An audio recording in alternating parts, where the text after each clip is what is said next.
It's time to join your host, Jean-Francois Gemme, founder of List Building Anonymous, the 12-step program for building a profitable online business, and the only podcast which delivers A to Z strategies from the online trenches and experts straight to you.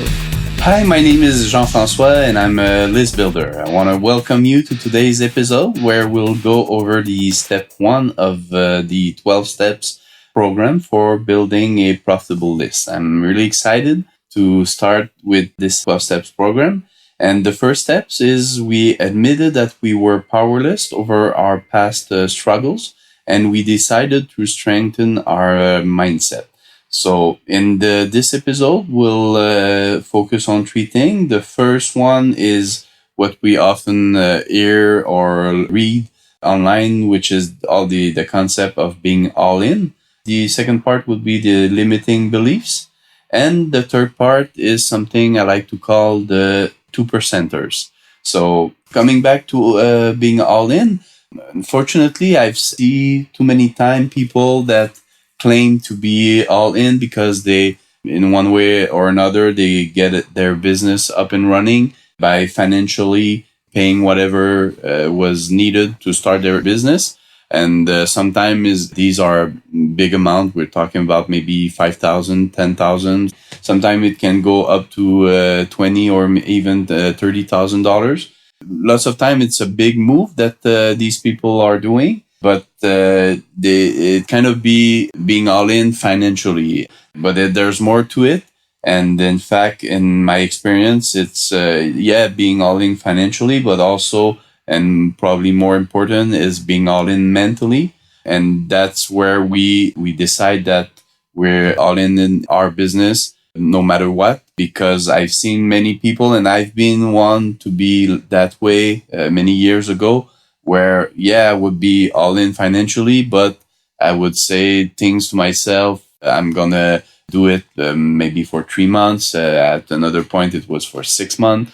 But there was always I didn't see myself all the way through for the rest of my life. So when I changed that, and when it became clear in my head that I was all in and I was going that path no matter what happened and no matter how long it would take to achieve my goals, because when I achieve one goal, there's another one. There's many other ones that come up. So it's like some kind of never-ending process. So that's the first part I found that was really important, is that it's important to be all in with all that we got, not just the finance, but our mindset, our energy, and that we put that to work, and we don't see necessarily a certain period of time, that it's no matter how long it's going to take. So that's the first part. The second part that is really important to work on is the limiting beliefs. And there's a lot of different limiting beliefs. For example, limiting success belief. There's also limiting money beliefs, limiting sales and marketing beliefs. So all these are important that you get them out of your way.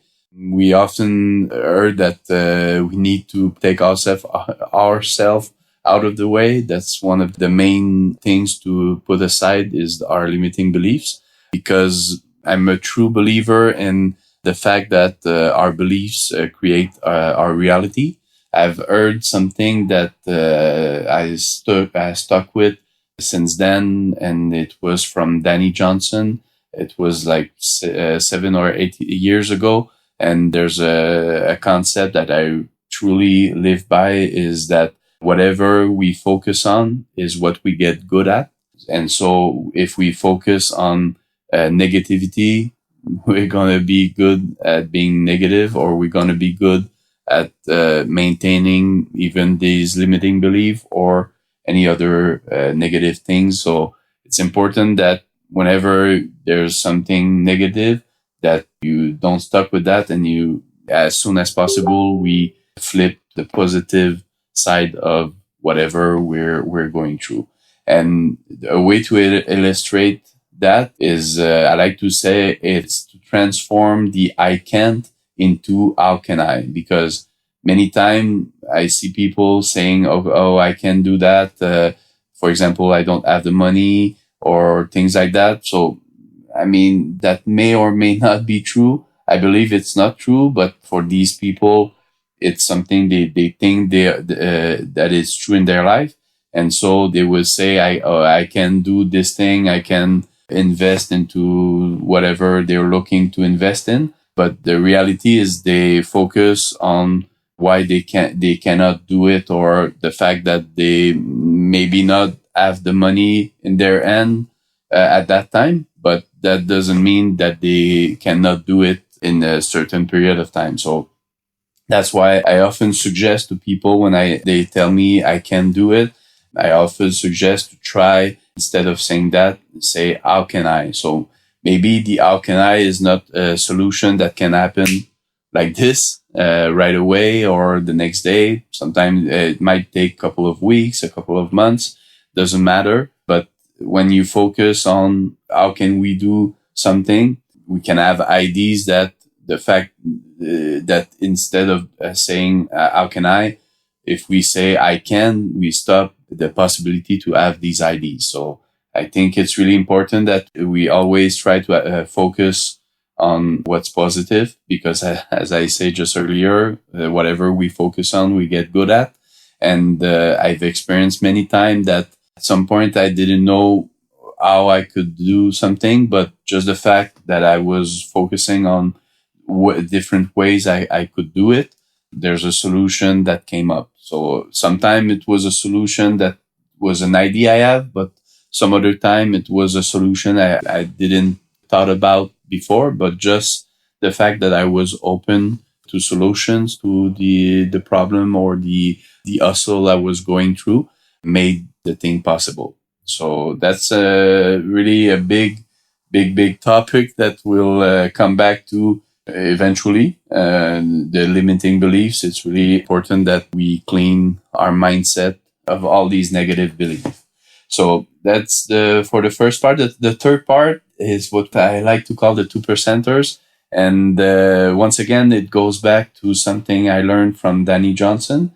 And in fact, there's a lot of times she's saying that 98%, and I truly believe that 98% of the population is either broke or dead at the age of 65, and only 2% of the people do well financially at that time. So one of the things that differentiate the 2%er from the rest of the population is just what I talked about being all in, and also the limiting beliefs. But there's a lot more to it. But in fact, it's instead of doing like everybody's doing, it's to really, when you see, for example, with the lottery is a great example of that. Many people, they have a lottery mindset, so they think that by buying lottery ticket, they will eventually hit the good number. But that really very rarely happen. I don't really know the odds, because I don't believe in that. But that's one example of things that, in order to do well financially, you can allow yourself to believe in those kind of things. And also, it's important that whenever you find people that you meet that are in these kind of mindset, I would say that are part of the 2%ers. In fact, if you'd like to join these kind of group, there's group online where people get together to mastermind and exchange ideas. So I'll be glad to introduce you into that. But it's important that whenever you meet with someone that has the 2%er mindset, that you stick with him and you mastermind and you surround yourself with those kind of people. So in this episode, we focus more on the straighten our mindset part of that step by digging into what it means and what needs to happen when we decide to go all in. We also talked about our limiting beliefs and learned how we can transform our I cans into how can I's. So, and lastly, we saw what separates the 2%ers from the rest of the population. So I can stress enough how important this mindset part is essential. And that is why it is on purpose the first of the 12 steps program, because no matter how well we master and implement all the 11 other steps, if our mindset is not aligned, it is not going to work. So it is not only the most important step, but also it's mandatory. So next time we'll work the first step. We'll talk about how we can effortlessly admit that we were powerless over our past struggles. Now for the next episode this week, we'll have an amazing guest. So I really recommend that you put some time in your calendar, and as soon as I release the date and the name of that guest, that take a note. But for next week, we'll continue with step 2.